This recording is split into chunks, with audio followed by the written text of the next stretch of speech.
సహోదరులారా, ప్రభు అయిన యేసుక్రీస్తు నామములో మీ అందరికీ వందనాలు. మరొకసారి ప్రభు అయిన యేసుక్రీస్తును ప్రకటించుటకు నాకు ఇచ్చిన ధన్యతను బట్టి నేను ఎంతగానో ప్రభువుని స్తుతిస్తూ ఉన్నాను. ఇక్కడున్న దంపతులు హిందూపురం పట్టణంలో జార్జ్ బాబు, ఈయన కుటుంబ సభ్యులు దైవ సేవకులను ఎక్కువగా ప్రేమించేవారు. ఈయన మున్సిపాలిటీలో ఒక ట్రాక్టర్ డ్రైవర్. సంతానం పెద్దది, కానీ సంతానము కంటే ముందు మరి షూనేము పట్టణములో ఘనురాలైన ఒక స్త్రీ ఏ విధంగా ఎలీషాని చేర్చుకొని పరిచర్య చేసిందో, వీరు కూడా సంపద ఆర్థిక విషయంలో బలహీనులే కానీ ప్రభుకిచ్చుటలో వీరు ధనవంతులు.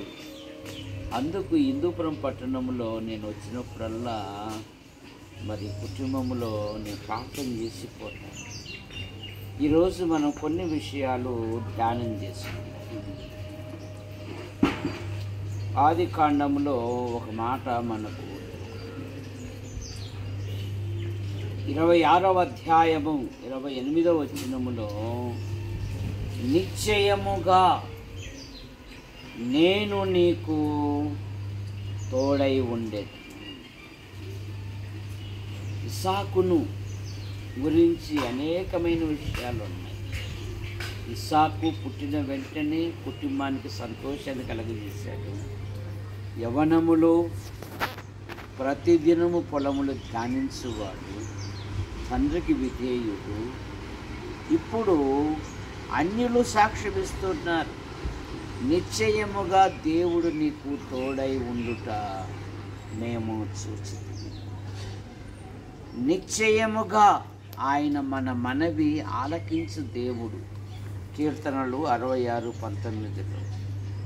నిశ్చయముగా ఆయన మేలు చేయు దేవుడు. ఇర్మీయా గ్రంథం 15:11. నిశ్చయముగా నేను నీకు మరి సహాయము చేసేదను అంటున్నాడు.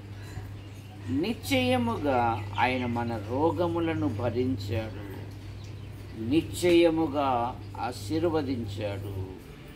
నిశ్చయముగా మనము దేవుని రాజ్యములో ప్రవేశించిన లూకాసు వార్త 23:44 వచనములో ఆ దొంగ అంటున్నాడు, ఇది నీకు నాకు న్యాయమే కానీ ఈయన ఏ తప్పిదము చేయలేదు అంటే, యేసు ప్రభు వారు అన్నారు, నేడు నీవు నాతో పరదైసులో ఉందువు అని.